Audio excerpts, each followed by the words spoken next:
Welcome back to Preps Today with John Millea. Best way to listen to the show or any show at TalkNorth.com. Please subscribe to your favorite podcast app. It's free. It's the easiest way to listen. We're coming to you from the Aquarius Home Services Studios, and we want to thank our longtime sponsor, Pizza Barn in Princeton. Pizza Barn in Princeton. Go check them out. Check out the food truck. If you're ever lucky enough to be in the same place where the food trucks are, try it out. It's fantastic. I'm amazed how good the food is. Pizza is coming out of the food truck. I guess it shouldn't be, but fantastic stuff. All right. Today, John, prep sports and activities guru for MSHSL.org, is going to start telling us about 0 week games.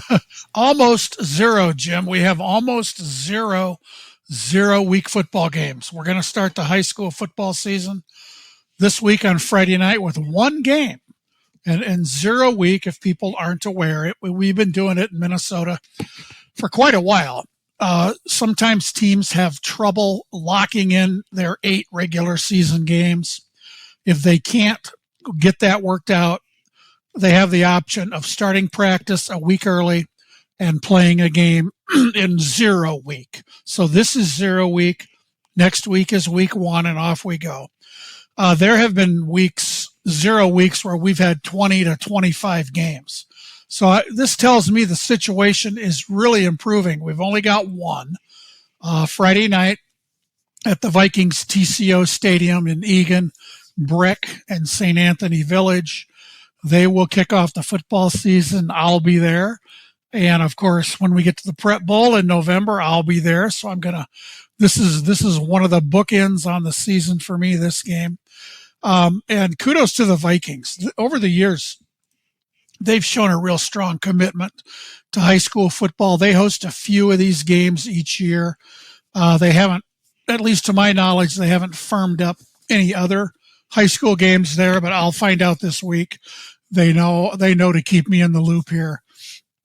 And I don't know exactly the financials of this, but in the past, what I've been told is whoever should be the home team, in this case, St. Anthony Village, you only have 4 home football games every regular season at the most. So schools, if you're going to give up your ticket revenue and your concessions, that's a big chunk. That's a big part of the budget. But from what I've been told, the Vikings basically ask the team that would have a game at home, give us a number, we'll give you that much cash. I assume that's the case with this one, which is, that's a nice commitment for the Vikings, and it's a great chance to see that great facility, that nice turf field.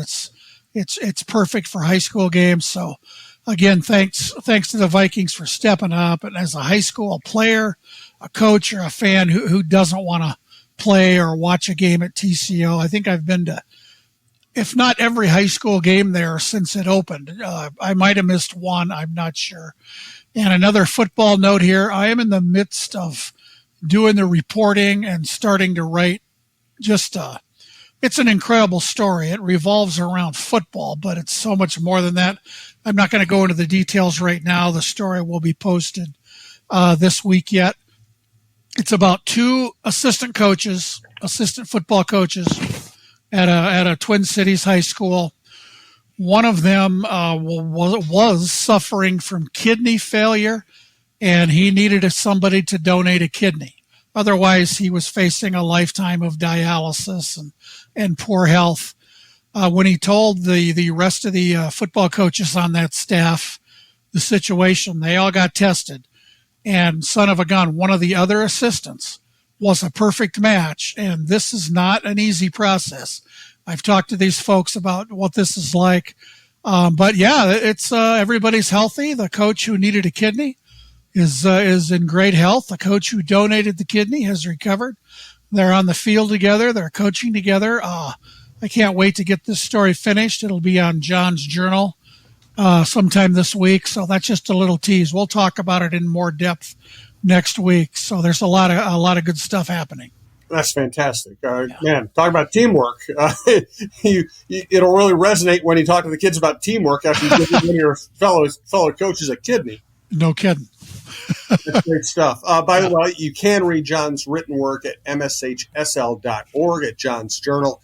We're lucky to have him here at Talk North, giving us kind of his verbal rundown of the best stories from the state of Minnesota, and John goes all over the state. If you're not familiar with his work, you should catch up. He's been doing great work on this for a long time. Also, not only have the Vikings been great to high school football teams and programs, they've also been great to the Minnesota Aurora. They've really made good use of a TCO stadium, which is a beautiful little 5,000-seat stadium about.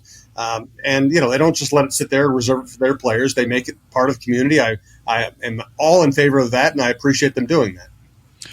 As a media person, I also appreciate the fact that for these high school games, they have food in the press box. Fantastic. They'll bring in like a bunch of Jimmy John sandwiches and whatever. So that's not normal at high school sporting events. So no.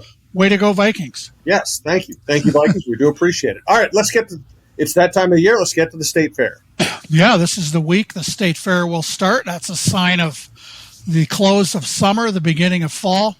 I was thinking about this week. I was watching one of the news stations do kind of a preview of the fair, and I kind of racked my brain years ago. It turned out it was 13 years ago. I did a story about two football players from Jackson County Central, way down in southern Minnesota. They had a conflict between the state fair and the first game of the football season. Both these guys were showing livestock, one hog and one sheep, at the state fair on the same day as the first game of the season. And Jackson's a 3-hour drive from the Twin Cities. But everything worked out because their first game was at St. Louis Park, right here in the metro. So one of the players did not make it to the game. He was showing his sheep, didn't make it to the game. The other one did. Drove over in mom and dad's minivan, had his pads and his uniform with him, got changed partially in the car, partially in a porta potty, was there when the game kicked off. Really a fun story. I reposted that on John's Journal on the High School League website this week. And boy, I would never have guessed that was 13 years ago. But wow. You can read about that. And I put out the call on Twitter and Threads. If anybody knows of any kids with a similar conflict, let me know. I haven't heard of any yet, but those kind of stories. I mean, that's maybe a once in a lifetime deal to be able to do a story like that about farm kids playing football and trying to get from one place to the other and do everything the right way. Yes, good stuff. John kind of highlighted one of his next topics. When we come back, we're going to talk about Twitter or Threads. We're going to thank a ref, which is one of the great things John does every week, and we'll get to John's most valuable teammate. But first, we do want to hear more about Jody Stay and Pizza Barn in Princeton. Yeah, one of our favorite places in the whole state, downtown Princeton, the Pizza Barn. As August keeps rolling by, the pizza of the month is the Alabama Slammer, which we've talked about. It's a joint venture between the Pizza Barn and OMC Smokehouse up in Duluth. The Pizza Barn uses OMC's recipe for Alabama white sauce as the base. There's shredded braised chicken legs, mozzarella. It's baked to perfection. That sounds fantastic. And we always talk about the food trucks, especially in the summer. They are busy. On Wednesday this week, they'll be at St. Michael Albertville High School for the school's theater festival. And wouldn't you know it, I'm going to be there too. Even before I knew there was going to be a Pizza Barn food truck, I was planning to be there. So I'm set for lunch on Wednesday. Also Wednesday, they'll be at a back-to-school event in Monticello. On Thursday at Boston Scientific in Arden Hills. And on Saturday, one of those food trucks will be at Farm at the Arb at the Minnesota Landscape Arboretum in Chanhassen. Check the Pizza Barn Facebook page for all the details on where you can find those food trucks. And thanks to Jody Stay and her crew at the Pizza Barn.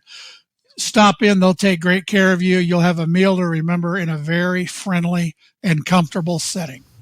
Yes, thanks, Jody. As always, they do great work, serve great food. They're just a great part of that community up there. All right, John, Twitter or Threads? Yeah, this is, I think any people in our business, I mean, we've used Twitter a lot, Jim, and I've talked about using Threads. I've had a Twitter account for, 25 years, but that site seems to be dwindling. And I also have a Threads account if you want to follow me there. John Millea, MN. I still use Twitter, but I'm using Threads more and more. And this week I saw something new. High schools in Minnesota are starting to jump on Threads. I was followed by the Kirkhoven, Murdoch, Sunberg, the KMS Saints Threads account. They're following me. And I've also seen schools transitioning away from Twitter to Instagram as well as Threads. So, I don't know Elon Musk. I'm not a fan of Elon Musk. I don't hold anything against Elon Musk, but since he bought Twitter, it's really changed, and I don't think for the better. So it'll be interesting to see what the future holds. Well, now latest news is that banks might end up running Twitter because Elon is it's like a Cybertruck. You get in it, it blows up.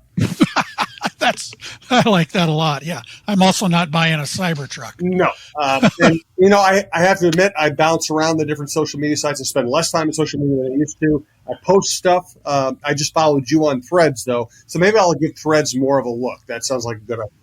Yeah, I like Threads, and I've seen comments from people. Hey, this isn't nearly as crazy as Twitter. I don't think the bots have attacked Threads yet. Things like that. It seems more sane. It's different to navigate. I'm still working on that to see the things I want to see. I'm not following tons of accounts. I don't have tons of followers, but that's how we all started on Twitter too. So we'll see where it goes. Yep, I've also dabbled with Blue Sky. I post stuff on a bunch of sites, but Blue Sky and Threads seem like the best contenders to take people away from Twitter. Yeah, I think you're right. I think there have been several of these different apps, and people are leaving Twitter. It's interesting.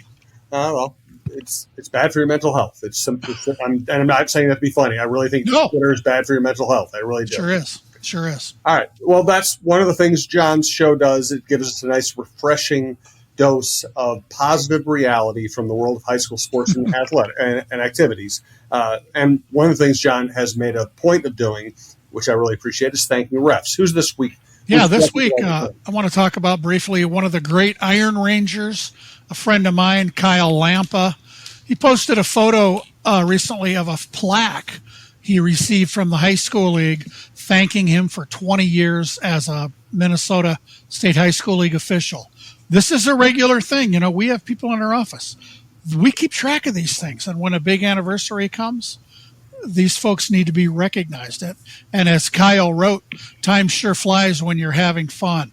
He's a multi-sport official, a great guy, one of the hundreds, thousands of officials in Minnesota who make it possible for all these sports and fine arts activities to take place. So thanks to Kyle and every other official and judge as we begin a new school year.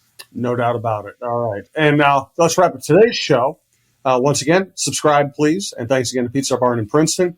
Let's wrap up today's show with John's most valuable teammate for this week. Yeah, we haven't even started school yet, Jim, and these most valuable teammates are rolling in. It's just awesome. We've been doing it for a few years at the high school league. I think it's one of the most important things we do. This week, we're honoring Jadis Hartman. He's a senior football player at Minneapolis Camden.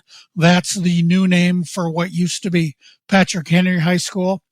Jadis has consistently shown great leadership, always has a positive attitude, helps out his teammates in every way possible. He's a great listener, is especially patient and caring when working with younger players.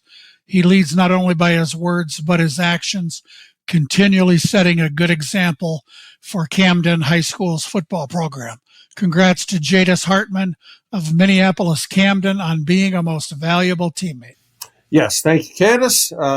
Thanks to everyone who listens. We do appreciate it. We're getting into the fun time of the year now with games starting, the entire calendar wrapping up. Highly recommend following John on any social media app you happen to be on, because he will be posting stuff from all around the state. Just does great work. We appreciate you listening, and we'll be back next week.